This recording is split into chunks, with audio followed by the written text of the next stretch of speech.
on va continuer l'enseignement. L'enseignement que nous avions débuté par la grâce du Seigneur. Donc, nous étions maintenant dans Deutéronome chapitre 18. On va faire un, un comparatif par rapport aux prophéties qui ont été faites. D'accord? Hier, on avait vu Deutéronome 18, souvenez-vous. Lorsque Moïse dit, je vous susciterai un prophète comme moi, vous l'écouterez. Vous vous souvenez plus? Ok. Deutéronome 18. Donc, on va essayer maintenant de voir les prophéties faites par rapport au Messie et l'accomplissement aussi de ces prophéties. Ok? Donc, il y en a plusieurs. On va essayer de les prendre une par une. Ok? Ne pas pressé. Ok? Donc, nous avions vu déjà dans un premier temps Deutéronome 18. Deutéronome 18.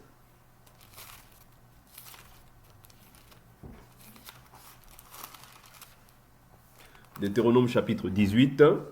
Je prends le verset 15. L'Écriture dit: L'Éternel ton Dieu te suscitera du milieu de toi, d'entre tes frères, un prophète comme moi. Vous l'écouterez. C'est là tout ce que tu as demandé à l'Éternel ton Dieu. À Horeb, le jour du rassemblement, quand tu disais que je ne continue pas à entendre la voix de l'Éternel mon Dieu, et que je ne vois plus ce grand feu, afin de ne pas mourir. L'Éternel me dit: ce qu'ils ont dit est bien. Je leur susciterai du milieu de leurs frères un prophète comme toi. Je mettrai mes paroles dans sa bouche et il leur dira tout ce que je lui commanderai. Et si quelqu'un n'écoute pas mes paroles qu'il dira en mon nom, c'est moi qui lui en demandera compte. Vous voyez? Voilà. Donc, ici, beaucoup disent que cette prophétie-là, enfin dans certaines religions, normalement même en islam, ils disent que cette prophétie-là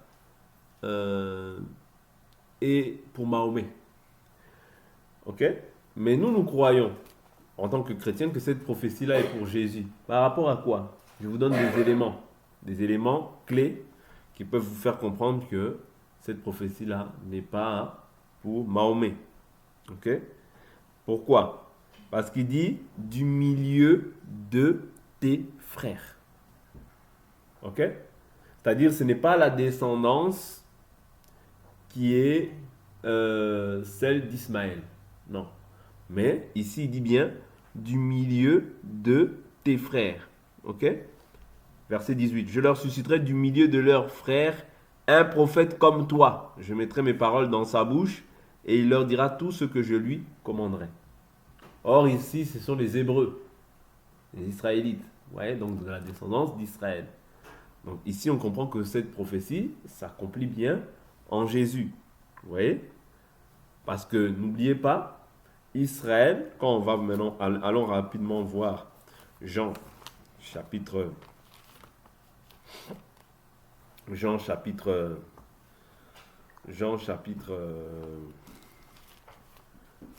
1. Laissons un doigt là, allons voir Jean chapitre 1.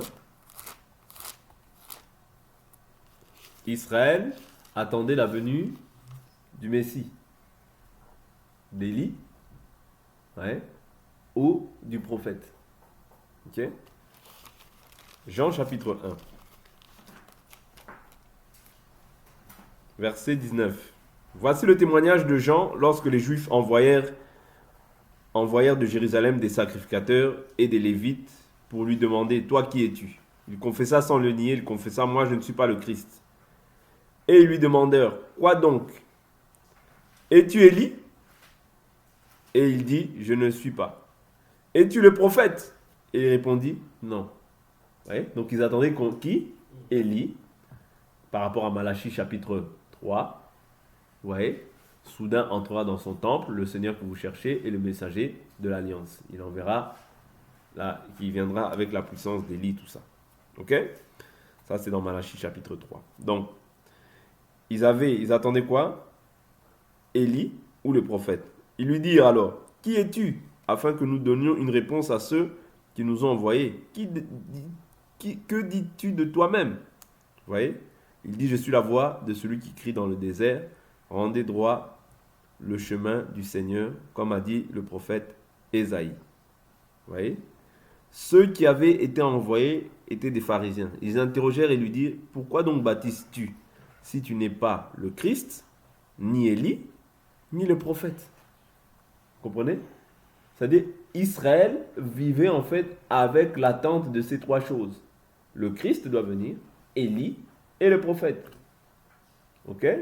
Mais on sait que Jean-Baptiste, c'est Élie. Pourquoi?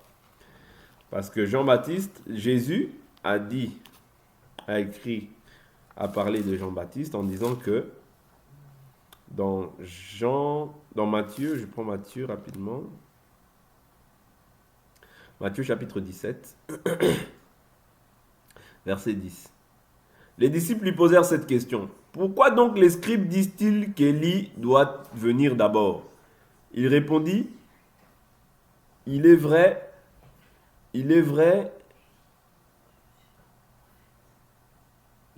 qu'Élie vient rétablir toute chose, s'il vous plaît. Mais je vous dis qu'Élie est déjà venu et qu'ils ne l'ont pas reconnu et qu'ils l'ont traité comme ils l'ont voulu. De même, le Fils de l'homme va souffrir de leur part. Les disciples comprirent alors qu'il leur parlait de Jean-Baptiste. Donc, le Élie qu'ils attendaient en réalité, c'est celui qui prépare le chemin du Seigneur, donc c'est Jean-Baptiste. Ok? Ok? Donc le Christ, c'est Jésus. Le prophète dont ils attendaient aussi, c'est Jésus. Ok? Donc il n'y aura pas un Christ et un prophète. Non. Le prophète, c'est Jésus. Le prophète, c'est le Christ. D'accord? Je prends encore une autre écriture. Je prends une autre écriture pour voir l'accomplissement en fait de cette écriture-là. Je crois que c'est Matthieu.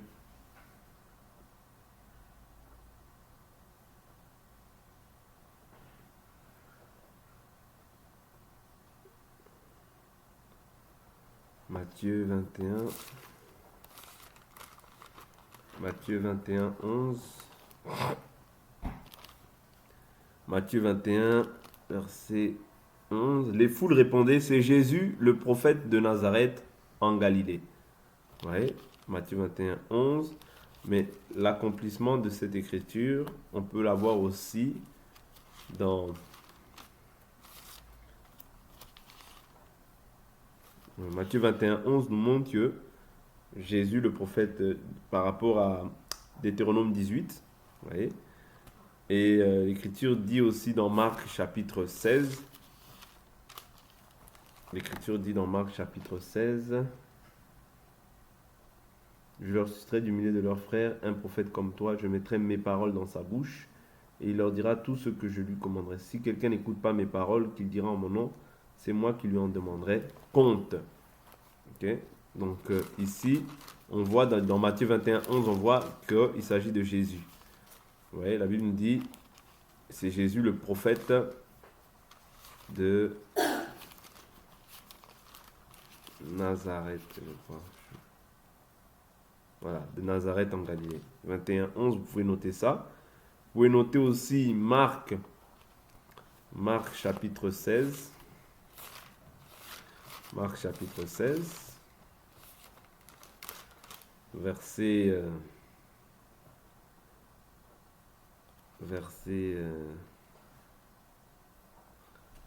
je peux prendre quel verset? Voilà, verset 16. Celui qui croira et qui sera baptisé sera sauvé, mais celui qui ne croira pas sera condamné. Vous voyez? Donc la condamnation est pour ceux qui ne croient pas. Mais nous pour ceux qui ont cru, en fait, pour eux, il n'y a pas de condamnation. Donc ici, je pris cette prophétie par rapport à Deutéronome chapitre 18, 18. Vous voyez?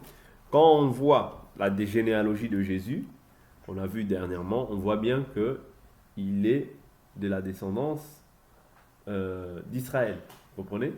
Parce qu'il dit bien il sera parmi vos frères. Okay? Donc ce ne sera pas quelqu'un qui sera en dehors, non. Ce sera quelqu'un qui sera parmi les frères. Ok? Donc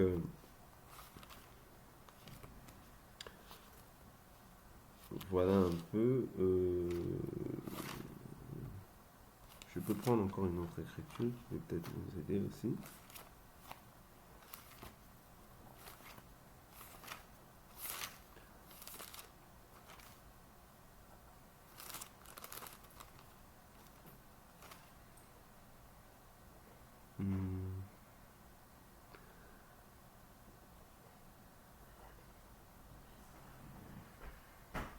Euh,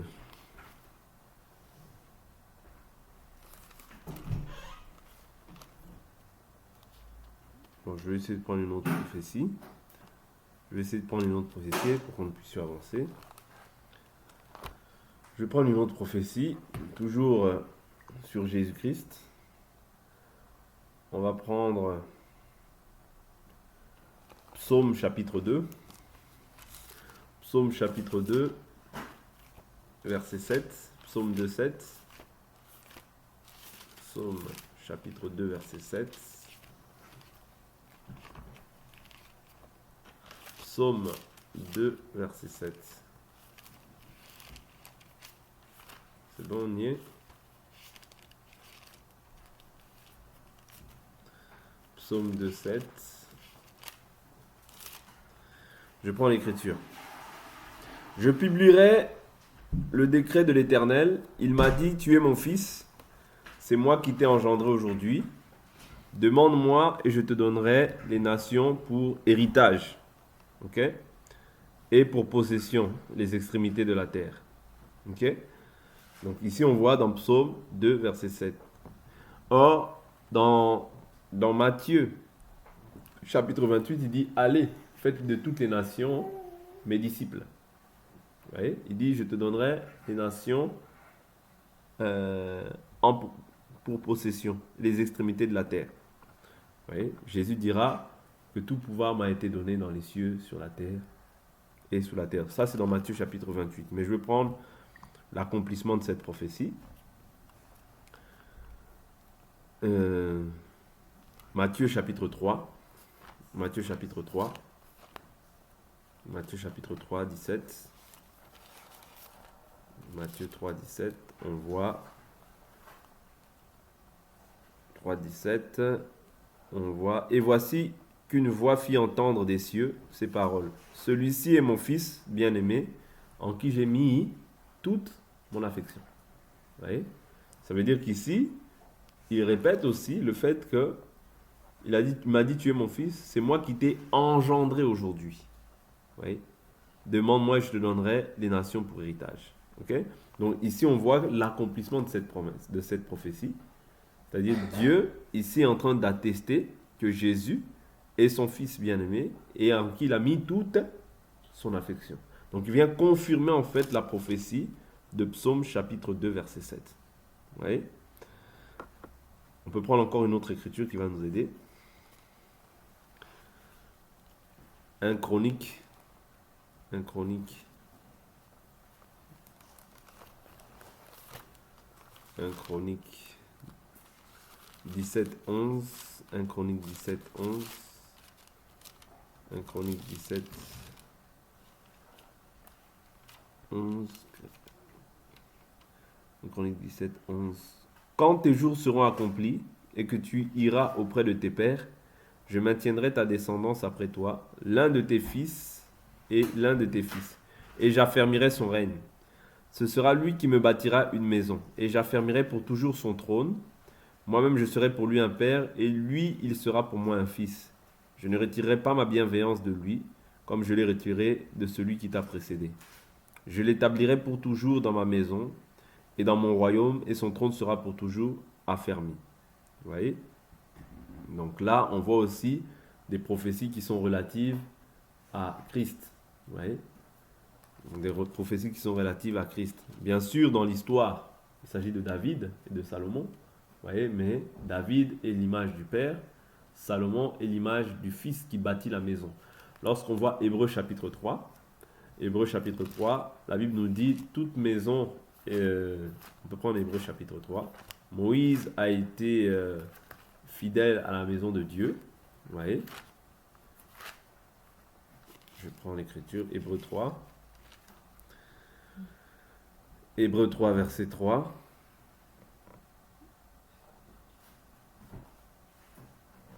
Hébreux 3, verset 5. Non, verset 4. Hébreux 3, verset 4. Car toute maison est construite par quelqu'un, mais celui qui a construit toute chose, c'est Dieu. Pour Moïse, il a été fidèle dans toute la maison de Dieu, comme serviteur pour rendre témoignage à ceux qui seraient annoncés. Mais Christ l'est comme un fils sur sa maison. Est-ce que vous comprenez? Christ l'est comme un fils sur sa maison. Nous sommes sa maison si nous retenons fermement jusqu'à la fin l'assurance et l'espérance dont nous nous glorifions. Vous voyez? Christ l'est comme un fils sur sa maison. Ok? C'est lui qui a construit la maison. Ok? Mais il est comme un fils. Vous voyez? Est-ce que vous comprenez ou pas? Ou il y a des ambiguïtés par rapport à ça? Il y a encore des difficultés par rapport à cette écriture. Si vous ne comprenez pas, on peut s'arrêter. Hein? Il n'y a pas de souci. Hein? On n'est pas pressé comme je vous ai dit. On prendra le temps qu'il faut, mais l'essentiel c'est que ce soit compris. D'accord? L'essentiel c'est de ne pas aller vite. Donc ici, je prends encore une autre écriture. Prenons le livre de 2 Samuel, chapitre 7. 2 Samuel, chapitre 7. Toujours pour la même prophétie. Ça va nous aider. 2 Samuel 7, 12 à 16. 7, 12 à 16. Quand tes jours seront accomplis et que tu seras couché avec tes pères, je maintiendrai ta descendance après toi. Celui qui sortira de tes entrailles, et j'affermirai son règne. Ce sera lui qui bâtira une maison à mon nom, pour toujours son trône royal. Vous voyez? Moi-même, je serai pour lui un père, et lui sera pour moi un fils. S'il commet des fautes, je le corrigerai avec le bâton des hommes et avec les coups des humains. Mais ma bienveillance ne se retirera pas de lui, car comme je l'ai retiré de Saül, que j'ai écarté devant toi. Ta maison et ton règne seront pour toujours assurés devant toi, ton trône pour toujours affermi. Vous voyez? Donc ici, on voit bien qu'il parle de Salomon, mais Salomon, en fait, c'est l'image de Christ. Okay? David a versé beaucoup de sang au temps de la loi. Okay? Ça représente aussi Dieu au temps de la loi qui tuait, vous voyez, qui tuait beaucoup. Mais le Fils, dans son règne, n'a pas versé le sang. Okay? C'est le Fils qui a bâti la maison. Or, la maison dont il est question aujourd'hui, c'est l'Église. Vous comprenez? Est-ce que vous comprenez? David avait versé beaucoup de sang. Voilà pourquoi il ne pouvait pas, Dieu n'a pas permis qu'il puisse bâtir une maison parce qu'il a versé beaucoup de sang. C'était un homme de guerre. Dieu dans la loi aussi, si vous regardez bien, Dieu frappait beaucoup. Ok? C'est une image.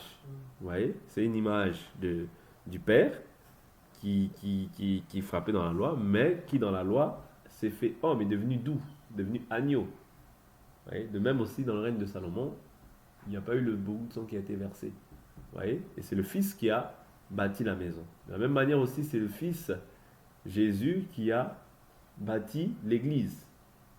Est-ce que vous comprenez? Donc voilà. Ça, c'est juste un parallèle pour que nous puissions comprendre davantage. Ok? On va essayer de prendre une autre prophétie. Il nous reste encore un peu de temps. Donc,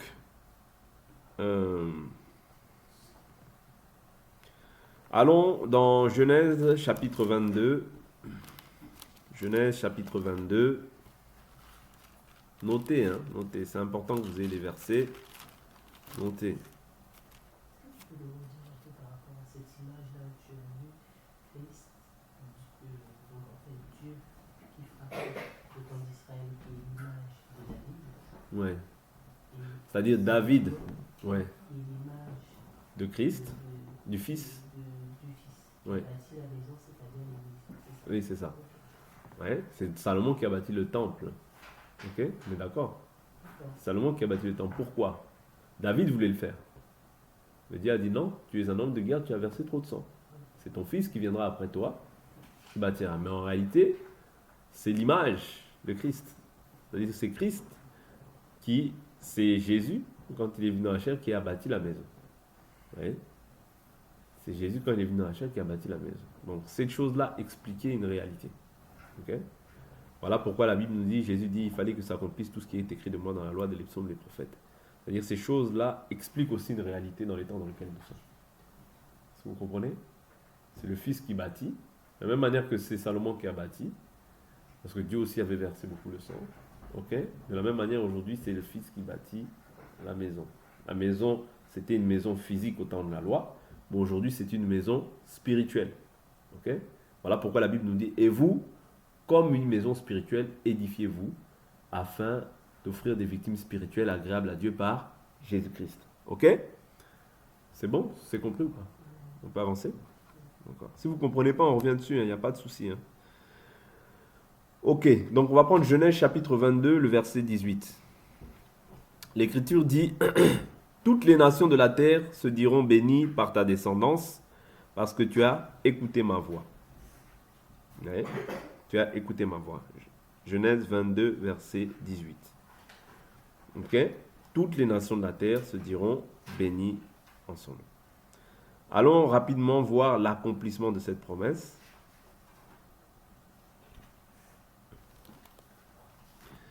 L'accomplissement de cette promesse.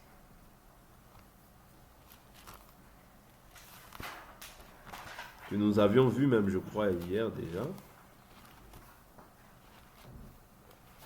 Je crois que c'est Galates 3. Hein?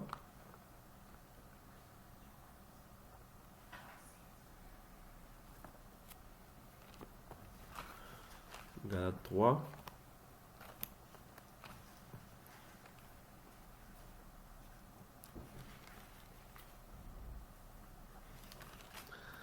Galates chapitre 3.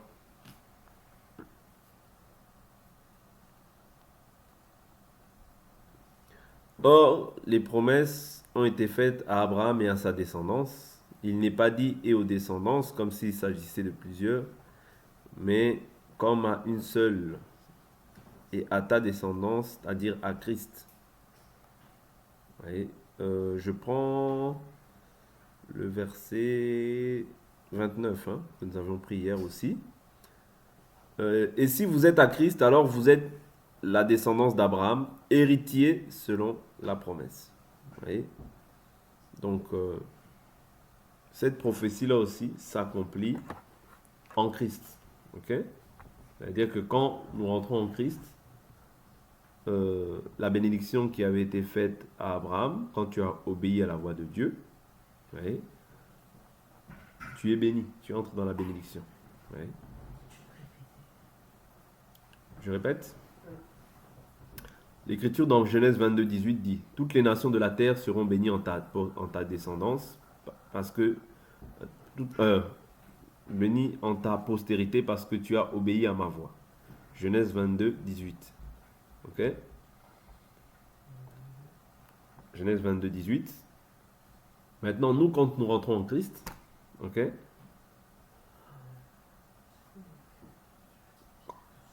Quand nous entrons en Christ, nous recevons la bénédiction. Ouais. Nous recevons la bénédiction. Nous sommes la postérité, ou bien la descendance. C'est bon? Galates 3, 16. Or, les promesses ont été faites à Abraham et à sa descendance. Il n'est pas dit aux descendances, comme s'il s'agissait de plusieurs, mais comme à une seule, et à ta descendance, c'est-à-dire à Christ. C'est-à-dire quand comment dire, la promesse qui avait été faite à Abraham s'accomplit en Christ. Et quand tu rentres en Christ, tu bénéficies aussi des promesses qui ont été faites à Abraham. Ça, on l'avait vu hier ou avant-hier, si vous vous souvenez bien. Ok, on peut avancer.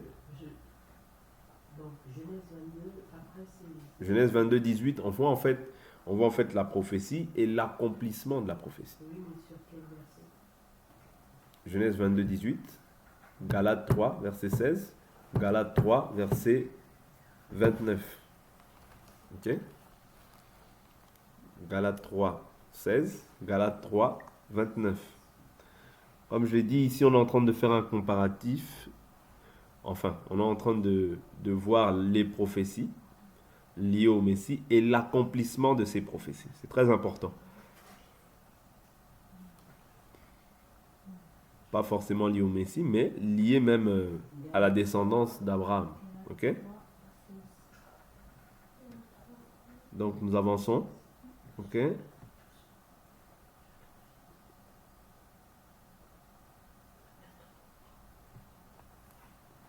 Donc, si j'ai bien compris, Genèse le Genèse 22, 18. nous parle des promesses de Abraham. Non, là on essaie de prendre en fait on prend certaines prophéties qui s'accomplissent en Christ. Mais on prend aussi par la même occasion les prophéties du Messie, d'accord, et leur accomplissement aussi. Donc, Genèse 22, verset 18, c'est une toutes les nations seront données entre vous. Ça, c'est les promesses par rapport à Abraham qui s'accomplissent dans Galates 3, 16. 3, 16. Les promesses de sa descendance en la vie. Oui, on l'avait déjà vu. C'est pour ça que je te dis que ça, c'est des choses qu'on a déjà vues. Ok? Là, c'est plus une répétition, là, ce que je fais. Ok. On peut avancer?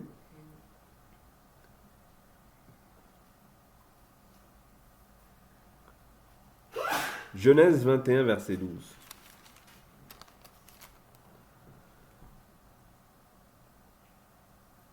Genèse 21, 12.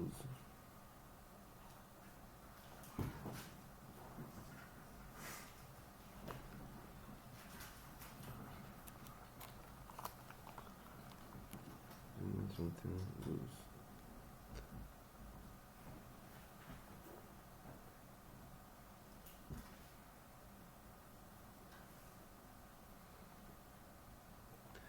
Mais Dieu dit à Abraham, n'aie pas de déplaisir à cause du garçon de ta servante, accorde à Sarah tout ce qu'elle te demandera, car c'est par Isaac que tu auras une descendance qui porte ton nom. Oui, c'est par Isaac que tu auras une descendance qui porte ton nom. On peut prendre ici une écriture.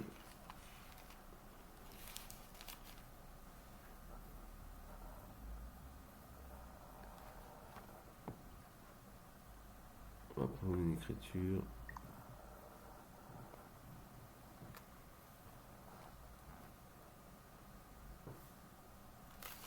Non, c'est pas ça, l'écriture. Je me suis trompé d'écriture.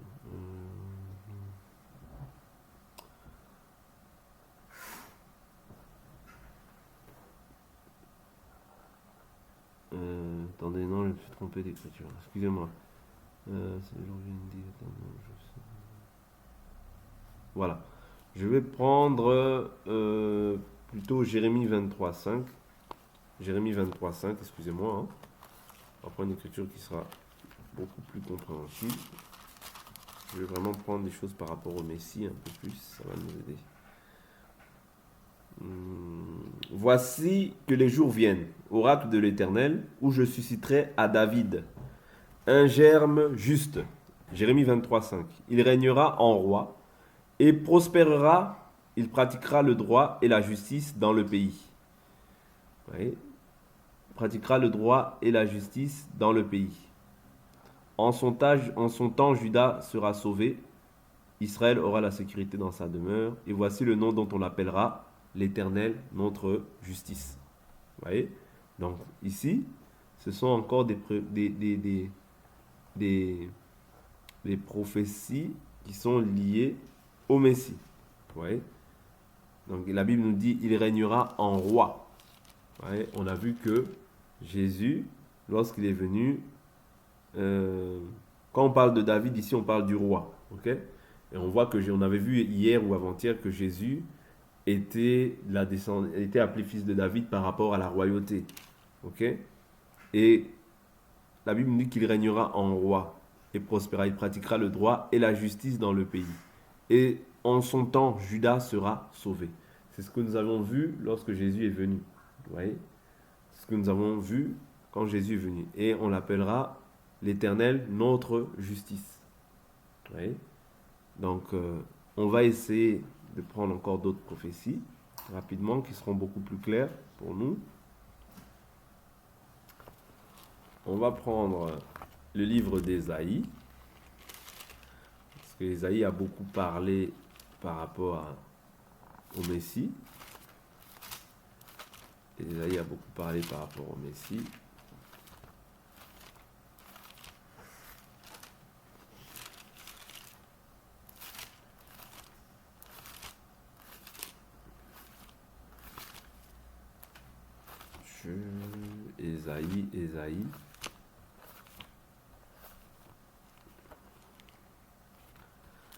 Ésaïe.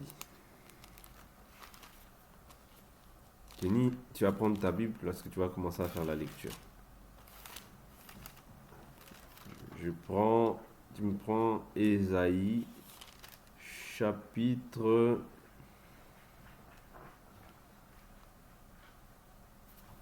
Tu me prends Ésaïe, chapitre...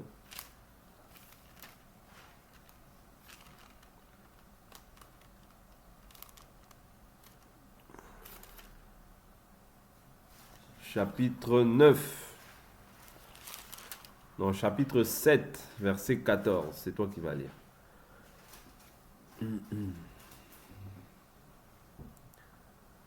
Chapitre 7, verset 14. Voilà pourquoi c'est le Seigneur lui-même qui vous donnera un signe.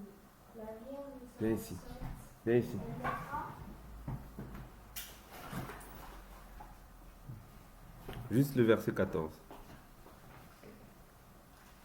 La Vierge sera enceinte, elle mettra au monde un fils et l'appellera Emmanuel. Ah, le nom d'Emmanuel. Maintenant, va lire Matthieu.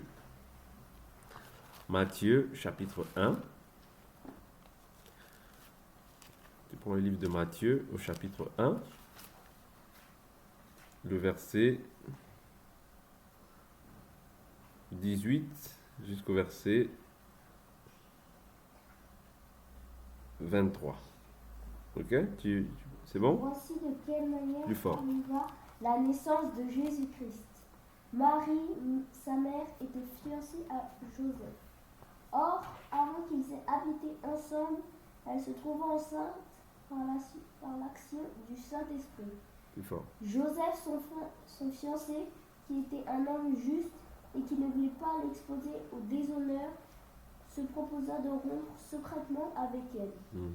Comme il pensait, un ange du Seigneur lui apparut dans un rêve et dit: Joseph, descendant de David, n'aie pas peur de prendre Marie pour femme, car l'enfant qu'elle porte vient du Saint-Esprit. Elle mettra au monde un fils et tu lui donneras le nom de Jésus, car c'est lui qui sauvera son peuple de ses péchés. Tout cela arriva afin que s'accomplisse ce que le Seigneur avait annoncé par le prophète. Amen. C'est bon? Oui. Ok. Vous voyez, donc là, on voit déjà l'accomplissement de l'écriture de Ésaïe chapitre 7. Ok? Ésaïe chapitre 7, verset 14, nous dit que c'est pourquoi le Seigneur lui-même vous donnera un signe. Vous voyez, donc ça, c'était un signe. Allume un peu la lumière. Ça, c'était un signe. Vous voyez? Donc quand la Vierge enfante, c'est un signe pour Israël. Ok? Prends Ésaïe 9, verset 5. Ésaïe 9, verset 5.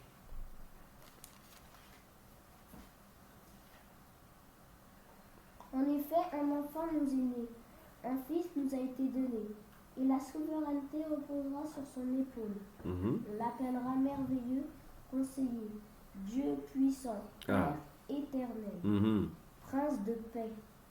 Entendre la souveraineté, donner une paix sans fin au trône de David et à son royaume. Mhm. L'affermir et le soutenir par le droit et par la justice.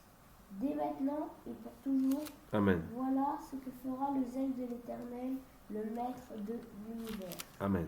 Ok? Donc ici, on voit encore qu'un enfant nous est né. Ok? Un enfant nous est né, mais un fils nous est donné. L'enfant qui naît, il vient, en fait, Jésus vient pour sauver. Ok? Mais l'enfant ne sauve pas. Celui qui sauve, c'est le fils, parce que le fils, c'est un don. Est-ce que vous comprenez? Quand il se donne, parce qu'il se donne quand il est fils, parce que celui qui est fils, c'est celui qui atteint la maturité. On est d'accord? Donc quand le fils se donne, c'est un don maintenant pour chacun d'entre nous. Vous comprenez? Mais la Bible nous dit quoi? La souveraineté reposera sur son épaule. Quand on parle de l'épaule dans la Bible, on parle de l'autorité. Ok? On peut voir ça dans le livre de Genèse. Genèse.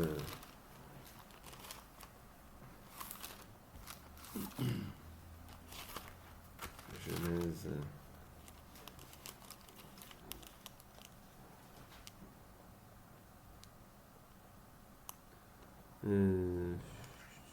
Genèse 49, je crois. Glaive son âme.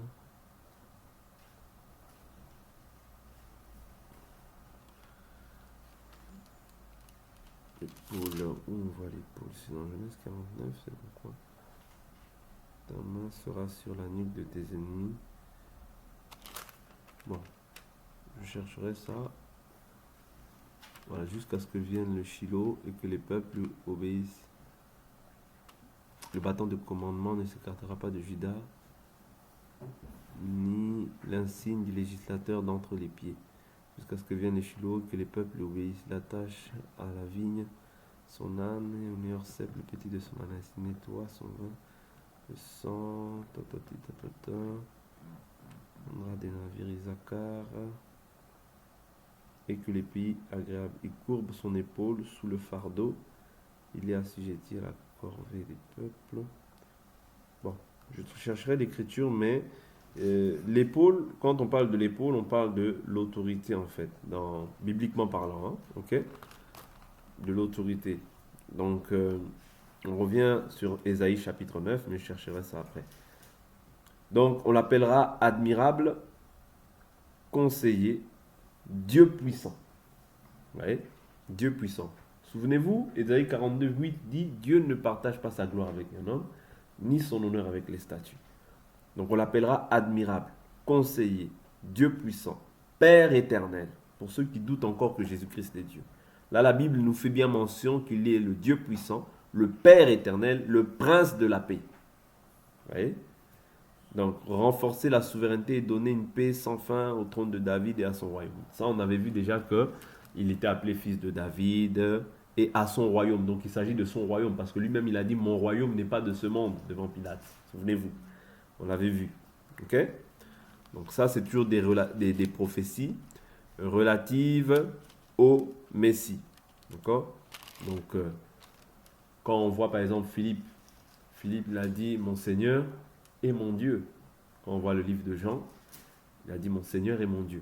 Vous voyez, donc il a reconnu que Jésus était Dieu. En Israël, il faut savoir une chose, c'est que un juif ne peut pas adorer quelqu'un. Un juif ne peut pas adorer parce que la loi interdisait, c'est-à-dire la loi disait que tu n'adoreras le Seigneur ton Dieu seul. Vous voyez, à lui seul tu rendras un culte. C'était une loi parmi les 10 commandements. Ok? Et bizarrement, lorsque Jésus est revenu à la vie, ils l'ont adoré. Est-ce que vous savez ça? On va prendre cette écriture-là. Matthieu, chapitre 28, verset... Matthieu 28, verset 16 à 17. Kenny, à toi. Matthieu 28, 16 à 17. Les 11 disciples allèrent en Galilée sur la montagne que Jésus leur avait désignée. Quand ils le virent, ils se prosternèrent devant lui. Mais quelques-uns eurent des doutes. Moi, il y a marqué « ils l'adorèrent ». Ouais. Moi, il y a marqué « ils l'adorèrent ». Ok? Se prosterner, adorer, des fois, c'est la même chose. Ok? Parce que souvenez-vous, Mardoché n'a pas souhaité se prosterner devant Aman. Vous voyez, parce que la Bible nous dit tu ne te prosterneras pas devant un homme. Vous voyez, donc moi il y a marqué ils l'adorèrent. Ok? Donc un juif n'adore pas. Okay? N'adore pas un autre homme. Ok? Donc c'est très important. C'est des points comme ça qui nous font comprendre que Jésus est Dieu. Vous voyez? Les apôtres ne l'auront pas fait si ils n'avaient pas eu la ferme conviction qu'il était réellement le Christ. Ok? Donc, on avance. On On va prendre encore une autre prophétie et on va s'arrêter là. On va s'arrêter là, ce sera la dernière. Kenny, toujours dans Ésaïe. On va essayer.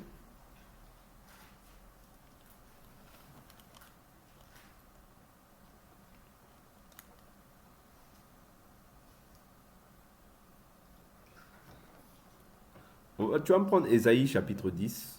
Ésaïe chapitre 10, verset 17. Juste le verset 17.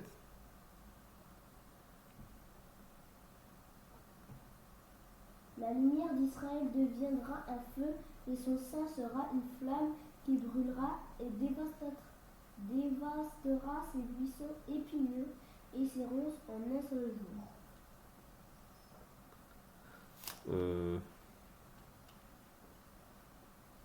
Comment dire puissant? Israël sera.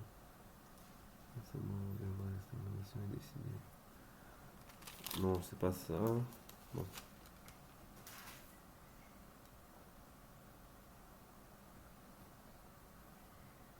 Bon, tu peux prendre Ésaïe 11 et on s'arrête là. Ésaïe 11, verset 1 à 4 et on s'arrête là.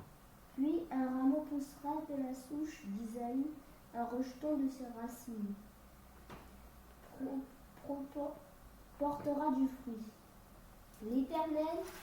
L'esprit de l'Éternel reposera sur lui. Esprit de sagesse et de discernement. Esprit de conseil et de puissance. Esprit de connaissance et de crainte de l'Éternel. Il prendra plaisir dans la crainte de l'Éternel. Il ne jugera pas sur l'apparence, n'adressera pas de reproche sur la base d'un oui-dire.